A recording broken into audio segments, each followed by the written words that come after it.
It's an act of sabotage. Daesh entered into the site of King Esarhaddon's palace, which lies under the mosque of the Prophet Yunus, a well-known mosque in Mosul.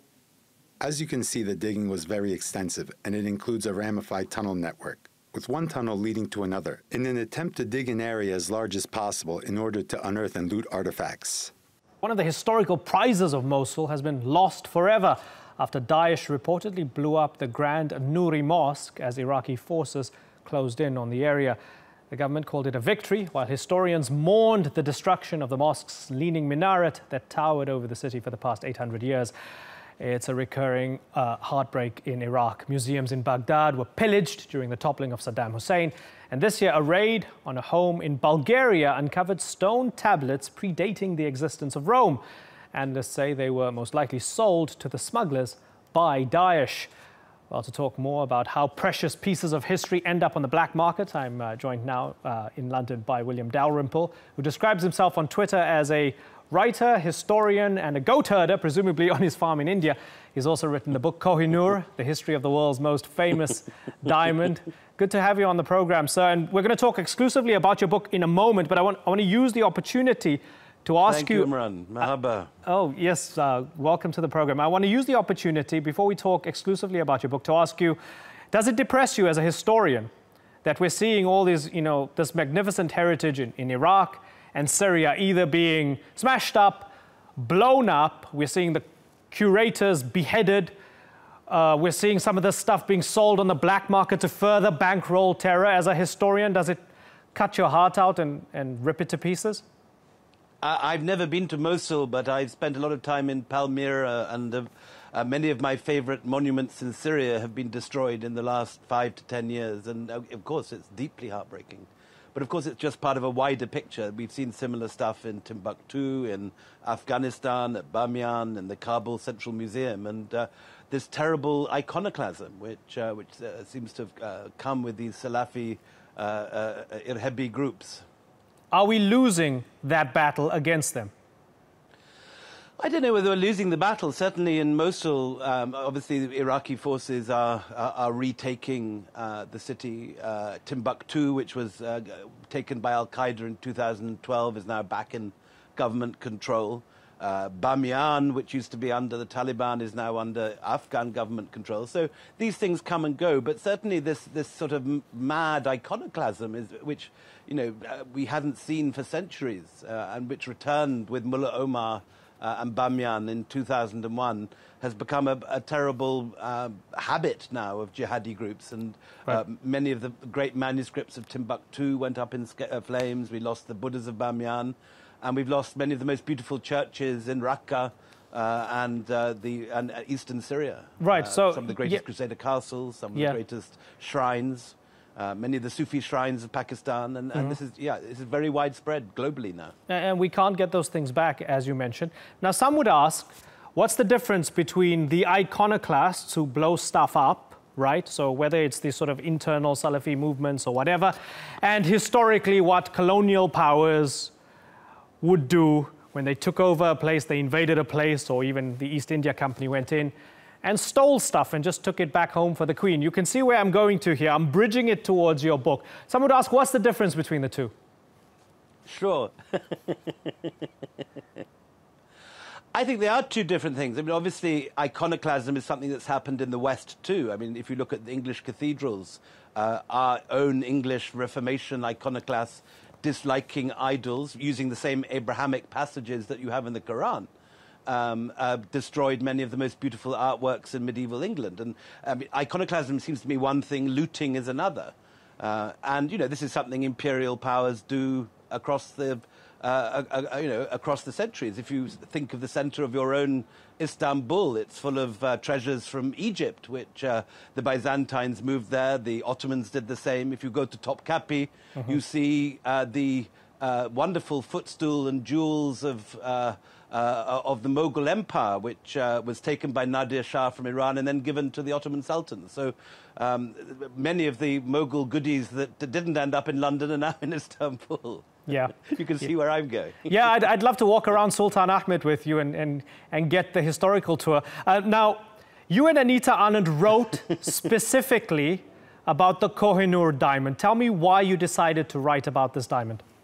Well, the Kohinoor diamond is interesting because it's one of the most desired objects in the world. That simply, it's of all the diamonds, of all the gemstones in world history, the Kohinoor has been seized by more people, desired by more people, and even today there are 6 countries other than Britain which claim it: India, Pakistan, Bangladesh, Afghanistan, Iran, and the Taliban all have put in legal claims for this diamond. Of course, today it sits in the Tower of London in the Queen Mother's jewel, but at different times it's been part of the peacock throne of the Mughals. It's been moved to Herat by Nadir Shah of Persia. It got taken from there to Afghanistan by Ahmed Shah Durrani, from Afghanistan to the Sikh Empire of Ranjit Singh, each time moving by violence and looting and bloodshed. And then the East India Company were the last to loot it in 1849, and it's been here ever since. Now, something you wrote of in the book is that anybody who encountered it, who possessed it or coveted it, usually ended up in not such a good place. They met with a terrible end. Is there a one ring that rules them all, my precious element to this diamond? There is very much a parallel with that. This is something which, I mean, whether you believe in curses or not, has sort of seen its owners suffer terrific misfortune century after century. And each one of its owners tends to lose it through a defeat in battle or some terrible personal disaster. Its owners at various times have been blinded, crowned with molten lead, had their eyeballs picked out, have been slow poisoned, beaten to death with bricks. Monuments have been made to fall down on their heads. I mean, it's a grisly story. And you know, when we started work on this program, we thought that we were doing a rather sort of straightforward archival historical research, but it turned into a mixture of Lord of the Rings and Game of Thrones pretty quick. Is that why it's in the Tower of London and the Queen won't actually wear it?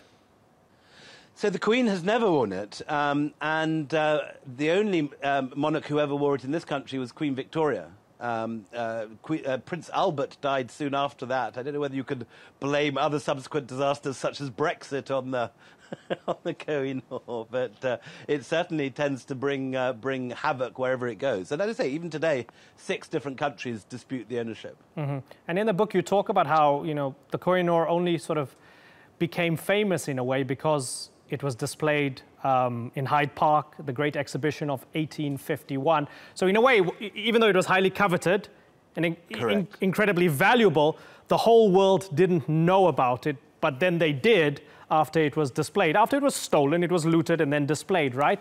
Might there be a similar parallel these days where, apart from some specialists, people don't know about Palmyra, but now they do because Daesh blew up those beautiful arches? Or again, people didn't really know about the monuments of Timbuktu and the great manuscripts of Timbuktu until Al-Qaeda Sahara branch moved in and started destroying that. You're right. I mean, there's a terrible sort of glamour that comes with this destruction. Ditto the Bamyan Buddhas in Afghanistan. Right. What can we learn from the journey of the Kohinoor diamond?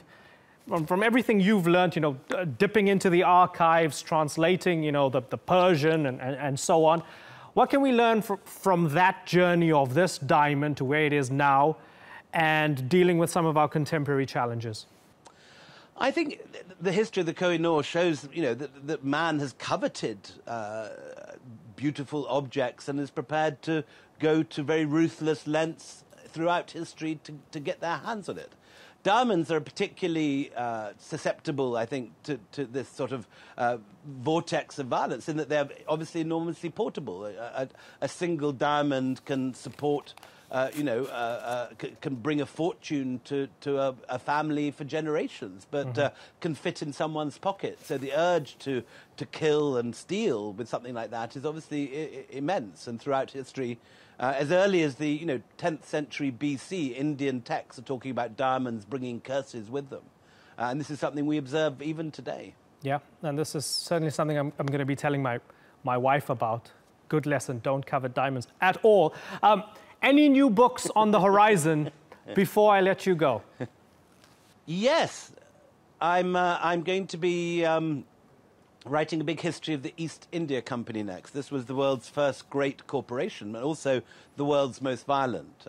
People talk about the British taking over India, but it was actually something much more sinister. It was the world's first multinational corporation run from an office in London, which took over the whole of the Mughal Empire. Right. And it's a hell of a story. It's an extraordinary story. Well, looking forward to it. And I think, yeah, I mean, a lot of people don't presume that this happened in the past. They talk about major corporations these days running governments. Well, it happened on a bigger scale back then, didn't it? This is a far more threatening thing than anything we have today. I mean, imagine Walmart with infantry regiments, or Facebook or Google with fighter jets or nuclear submarines. Give it time. Give it time.